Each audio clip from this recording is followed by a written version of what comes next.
Eu e meus irmãos começamos a nos deslocar para perto desses choques e o que vimos foram as diversas transformações pelas quais o universo estava passando. Daí percebemos que, além de nada se criar ou se perder, tudo estava se transformando. Sólidos gigantescos se chocando e dando origem a outros sólidos que pareciam fazer parte de um único grupo. E o mais estranho era o vazio que estava se formando. Nós estávamos intrigados a saber o que estava acontecendo. Se na minha teoria tudo era formado por partículas, como surgiram sólidos gigantes e ainda por cima em grande quantidade? Começamos a acompanhar de perto essas transformações e o que vimos foram essas mesmas partículas perdendo a sua velocidade de rotação. Assim, havia partículas que simplesmente pararam a sua rotação por completo. Seria a formação do buraco negro? Era como se tivesse ocorrido um grande choque entre elas, reduzindo a zero sua velocidade de giro. Mas e a quantidade de movimento? Para onde foi parar? Teria sido a causa da formação de vários sólidos que surgiram com um brilho intenso? Se refere às estrelas. Não tínhamos como saber. Continuamos com a observação e percebemos que havia partículas que se combinavam entre si como numa sintonia perfeita, em frequência semelhante entre elas. E uma atrás da outra se aproximavam e começavam a formar substâncias duras, sólidas. Era a formação da matéria. Era então por isso que já havia grandes sólidos em torno de alguns sólidos brilhantes. Eles podiam sentir as partículas. Concluímos que a formação da matéria ocorria com a conexão entre essas partículas que juntas perdiam um pouco mais de sua velocidade, confirmando minha teoria.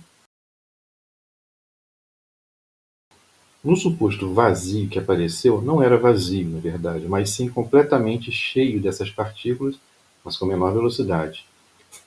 Por serem minúsculas, não seria possível de vê-las, mas podíamos senti-las. Elas não tiveram a sorte de se combinarem, mas buscavam se juntar a outras com mais velocidade. Na luz, elas recebiam a quantidade de movimento da partícula rápida, que passava a ficar lenta, logo depois de repassar a outra lenta, que ganhava velocidade para perdê-la, em seguida para outra, e assim sucessivamente formando um raio de luz. Em qualquer tipo de oscilação nas partículas também podíamos sentir. Eram responsáveis pela transferência do giro de partícula para partícula. Elas estavam presentes em tudo e atravessavam qualquer tipo de matéria já criada, e por causa disso, permitiam por inércia a movimentação de todos os sólidos presentes no universo. Mas queríamos acompanhar o nascer de um grupo de sólidos gigantescos e não sabíamos onde isso iria acontecer. Isso poderia acontecer onde existissem sólidos brilhantes As estrelas. e que estivessem próximos. Infelizmente, havia muito desses em todo o universo. Decidimos nos separar para ver de perto, uma vez que, se um de nós percebesse esse acontecimento, todos sentiríamos como se estivéssemos lá e ainda poderíamos nos deslocar rapidamente até onde o fato ocorreu. Acho que dei sorte. Fui para uma área onde havia dois sólidos luminosos, um gigantesco e outro bem menor, ambos girando em torno de si próprio a uma velocidade incrível, na mesma direção de rotação. Era certo que um choque era iminente. Alertei meus irmãos, que vieram de imediato. Depois de muito tempo, fomos agraciados com um fantástico choque que fez vibrar até minha última partícula. A estrela menor começou a descascar a estrela maior em pequenas bolas incendiárias que se espalhavam no mesmo plano. Pequenas era uma forma de comparar, pois eram bem grandes, mas considerando o tamanho do sólido brilhante, eram bem menores. E assim, vimos nascer os primeiros sólidos que iriam participar deste novo conjunto que contaria com 9 elementos. O primeiro a nascer foi o de número 9, o mais afastado de todos, e os que vieram a seguir ocupavam uma menor distância entre eles, talvez como se o efeito de descascar estivesse reduzindo a velocidade de rotação dos dois brilhantes. Então seguiram-se os números 8, 7, 6, 5, 4 e 3, sendo a ordem do maior até o de menor distância, até o grande brilhante.